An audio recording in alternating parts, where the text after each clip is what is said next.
one thing that I don't like to do on this channel is waste your time. So if you're not interested in watching a review about a microphone, that's totally cool. I'll catch you on the next video. Also, let me just give you the bottom line up front. This microphone, the VS10, will definitely be an improvement over your built-in camera microphone. And it has some key benefits that are cool about it that other microphones may not have. However, it would not be my first choice as a vlogging or general purpose microphone due to a few of the quirks which we're going to talk about right now. The CVM-VS10. Doing some test shots with it. That's it right there. Yeah! We just got this fire out here. Bernie burn. Dance into the fire. Flip it around. It's like a nature documentary. And we can see the flames overtaking the vast leaves and wood products. And there is a gloved hand. And the camera does not want to focus on the gloved hand.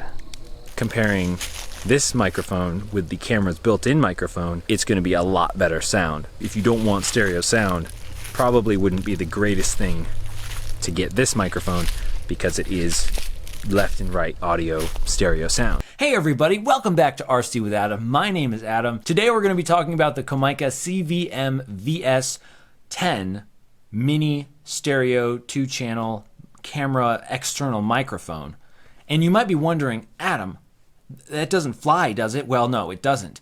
And then you say, so why are you reviewing it on this channel? What's the deal, Adam? Well, here's the deal. To talk about stuff like this, like the Eachine Cinecan, which I'm going to be getting set up and show you how to attach a FlySky receiver to, you got to be able to hear me. And to do that, I use microphones. So this store from Amazon said, hey, do you want to check this out and give us a review on it? And I said, sure. If you want to check out this microphone, check the link in the description to that listing and it'll be right there. And I think there'll be some discounts for the holidays if you're watching this during the holidays. To test this microphone, I connected it to my Lumix DMC-FZ300 camera, which it's actually connected to right now, and this is the microphone right here in front of me. It's about 15 inches in front of my face, just in case you're wondering. So first of all, let's just do a super quick test right now, okay?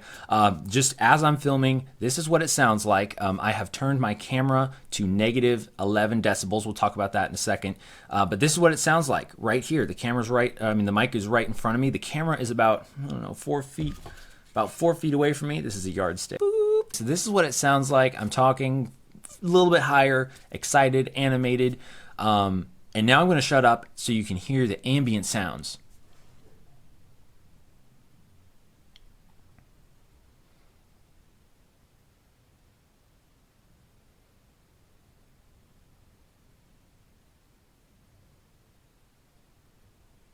Okay, cool. So now what I'm going to do is unplug this microphone so you just hear what it would sound like if I was only using the camera. This is what it would sound like. This is me talking to the camera. It probably sounds not very good. You can probably hear it okay, but it's probably not very crisp and clear, and you might be picking up other sounds, or it just sounds kind of muffled, and then in post you'll have to go in there and like bump up the audio a lot, and then you'll get more ambient noise and that sort of thing. So now I'm going to shut up and let you listen to the ambient sound of just the camera microphone. Okay. We have this microphone plugged back in. And one more thing, I usually use a Rode Video Micro for doing tabletop setups or on my Lumix. So I'm kind of biased towards this microphone, and that's what I'm used to. But for this video, I'm not going to compare it to, I'm not going to compare the VS10 to the Video Micro because they're very different microphones. So I'm going to be comparing it to the built-in camera as though you did not have any microphone at all. Okay, let's talk about what I really like and what I really don't like about this microphone. I really like that it's very tiny, it's compact, it's lightweight, and it's just a very small size. It really is low profile, and it doesn't scream, hey everybody, I'm filming. So the compact size is really a help there for grab and go kind of stuff. I really like that the microphone can be rotated 90 degrees. It can do that little 90-degree bend, and then it can also swivel in the jack.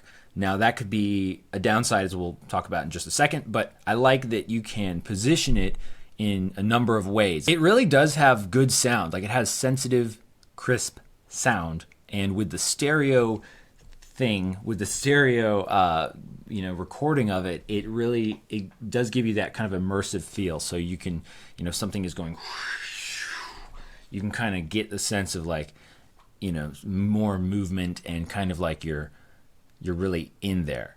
But there is a downside to that, which we'll talk about in a moment. And then the overall construction of it, I like that it's metal. It seems to be good quality. I have not tested this like for a long time. It doesn't appear to be of cheap quality. Now let's talk about some of the things that I really don't like about this microphone. First of all, it is very sensitive, especially to wind. So maybe I've even been clipping it out as it's been in front of my face. I'm not really sure. I mean, even just, you see that? Like if I just that with my hand, I'm pretty sure it's clipping it out. So yeah, that's one thing I really don't like about it, is that it's very, very sensitive. But again, that's like, it's good in some cases, but just for me personally, how I want to use microphones and stuff, it's not super great. Another big thing about this microphone, partially due to how sensitive it is that it does pick up camera sounds, camera noises, internal noises like the autofocus and the zoom.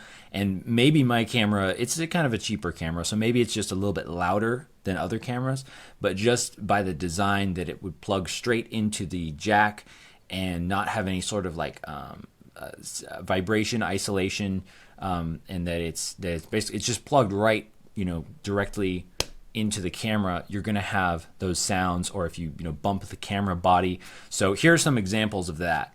The wood is so smoky. We have lots of leaf sounds, crunching of leaves, dropping. He can't find his keys, and he has just assumed that I took them. Okay, another weird thing about this microphone. Now, it's super cool that you can bend it 90 degrees to point straight towards the, whatever you're filming. But the thing is that because of the left-right audio, since it's sideways, it's going to be up-down audio. So you're not going to get left-right stereo audio unless your jack is either on the top of your camera or the bottom of your camera. So that's weird. Yeah, no, I don't. That's probably the biggest reason why I wouldn't use this on my particular camera. Me stomping on the ground here,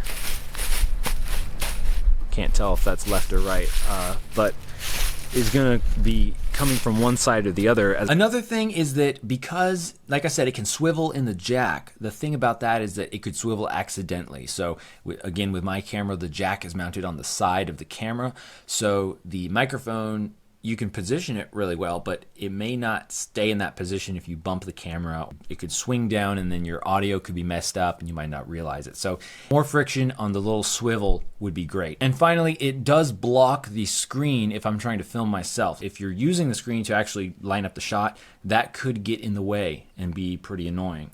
Let's talk about some important notes. Kind of like I touched on earlier, stereo sound can be more immersive and really give you a sense of place and feeling in the video.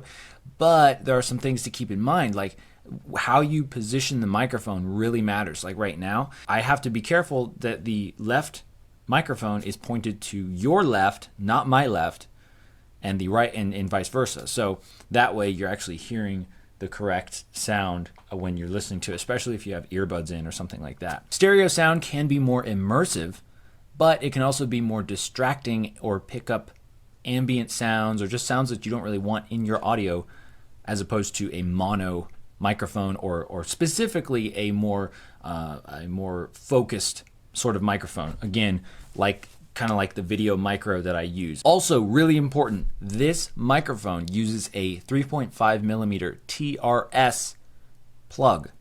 Okay, so it will not work with a phone. For a phone, you want a TRRS plug. That stands for tip, ring, sleeve.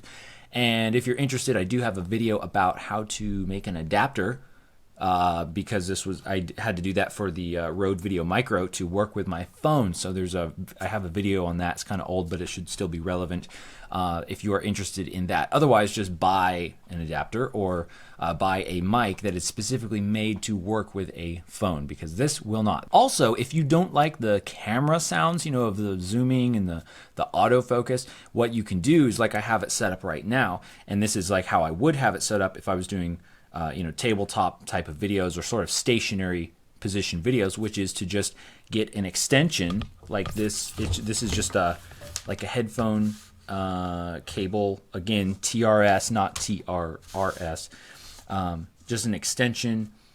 And this one is just a female male. So plug the microphone into one end, runs back to the camera, so then that way you're not picking up any camera sounds. Also, for a stationary position like this, what you could do is just set it to manual focus if you know that you're not going to need to change your focus, and then that way you won't have the sound of the camera trying to focus. Of course, I do realize that does kind of defeat the design purpose of this microphone, which is to just have it be super simple and low profile and plug right into your camera. So there is that. If you don't want stereo sound in your final product, what you can do is go into your video editor, and then when you export the video, you can just export it with mono sound. So like right now, this clip, we can say, okay, I don't want this to be left right audio like this with a stereo. We could make it mono. So then it's gonna sound. The sound won't be as strong if I'm at either side of the microphone, but it won't be like going all over the place in your headphones. I would definitely recommend getting a better wind screen or like popper stopper type of deal. This little foam cover, this little foam wind blocker, it really doesn't do much. I mean, it might kind of keep the microphone cleaner, but it really doesn't do a whole lot to actually block the wind, and the wind will just destroy the sound on this microphone, especially if you have your camera set to a higher sensitivity setting. You might be able to hear the trees. Listen to the trees. Also, because this microphone is so sensitive, I had to turn my camera audio input offset to -11 decibels or somewhere around there. Normally I would have it at -4 for my Rode Video Micro that I normally have on my camera, but this one I had to turn down almost all the way. It only goes down to -12 decibels on the camera. So I think that helps a lot, though. And the good thing is that you're not going to pick up as many ambient sounds, because really what I want more of is to just hear my voice. But again, a stereo microphone is really not the best for that sort of thing anyway. So that's just a little tip for you if you find that it's too loud and too sensitive. So as you can probably tell, a stereo microphone is not personally my first choice, and so that's why a lot of what I'm saying might kind of come across as like negative things, but really it's just the design of the stereo microphone. So if you want to have, left-right sound, more immersive experience, then the stereo microphone is probably what you want. But if you just want some, good, kind of more focused, simple audio, probably go for a mono microphone. Overall, it's not a bad mic for the price. Currently right around $35. And keeping in mind some of its quirks, you may want to consider the VS10 if you're looking for a compact, lightweight, grab-and-go stereo microphone. Well, that's all I got for you, folks. Thanks for watching. Thanks for joining me. I appreciate you. I appreciate your time, and we're going to have a lot more RC videos coming out very, very soon. A lot I'm very excited about. Hey, leave me a comment. Let me know what you think about this video. Am I being unfair to this microphone? I don't think I am. But if you have this microphone, I'd love to hear what your experiences are, because maybe I'm just kind of biased against it because I like the Rode Video Micro, and that's kind of what I'm used to using. So if you have comments or opinions about this microphone, please let me know in the comments section below. Thanks for watching, everybody, and I'll see you again very soon.